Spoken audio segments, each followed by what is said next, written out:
조국이란 이름이 검색어에서 내려오질 않고 있는데요. 조국 전 법무부 장관 아내 정경심 교수의 동양대 표창장 위조 사건을 맡은 재판부가 검찰의 공소장 변경을 허가하지 않았습니다. 정 교수 변호인은 검찰이 서둘러서 기도한 탓이라고 말했다고 하는데요. 앞서 검찰은 지난 9월 동양대 표창장 위조 혐의로 정 교수를 처음 기소한 이후 지난달 11일 자녀 입시 비리와 사모펀드 비리 그리고 증거 조작 등 14개 혐의를 추가로 기소해서 이 추가 기소된 내용으로 공소장 변경을 신청했습니다.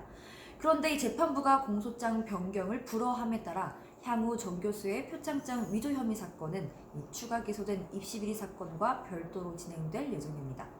서울중앙지법 형사합의 25부는 10일 열린 정 교수의 세 번째 공판 준비기일에서 공범, 범행 일시, 장소, 방법, 행사 목적 등이 모두 중대하게 변경됐다면서 동일성이 인정되지 않아서 공소장 변경을 허가하지 않겠다라고 밝혔습니다.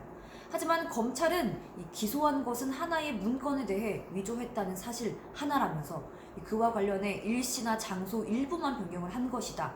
그 기존 판례에 비춰도 동일성이 인정되었는데도 공소장 변경을 허가 안 한 재판부의 결정은 저희가 보기에 좀 부당한 측면이 있는 것 같다라고 추가 검토에 재신청하겠다는 의견을 밝혔는데요. 하지만 재판부가 가만히 있지 않았죠. 검찰 판단이 틀릴 수 있다고 생각은 안 하냐 하면서 재판부의 지시에 따르지 않으면 퇴정을 요청하겠다라고 언성을 높이면서 검찰과 재판부가 신경전을 벌였다고 합니다. 어떤 내용들이 바뀌었는지 그럼 지금부터 찬찬히 조금 짚어보도록 할 텐데요. 검찰은 지난 9월 6일 이 사문서 위조 혐의로 정 교수를 1차로 기소했고 이어서 지난 11월 11일 자녀 입시 비리와 사모펀드 불법 투자, 증거 인멸 등과 관련한 혐의를 추가해서 구속 기소했죠.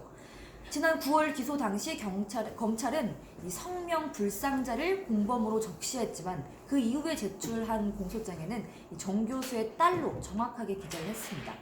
또 범행 일시를 2012년 9월 7일이라고 기재했었지만 추가 기소에서는 2013년 6월이라고 날짜를 변경해서 적었습니다. 범행 장소도 바뀌었는데요. 변경 전의 공소장에는 동양대로 기재됐던 반면에 변경된 공소장에는 피고인 주거지로 바뀌었습니다.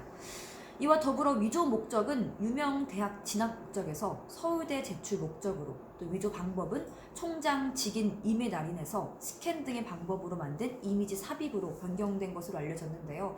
수사 진척에 따라 혐의를 구체화했으나 허술하게 제출된 기존의 공소장이 검찰의 발목을 잡은 것으로 보입니다. 재판부가 정 교수 공소장 변경을 허가하지 않으면서 재판 중 보강 수사로 혐의를 확실히 입증하려 했던 검찰 계획에도 큰 타격이 있을 것으로 예상됩니다. 지금까지 김예슬이었습니다.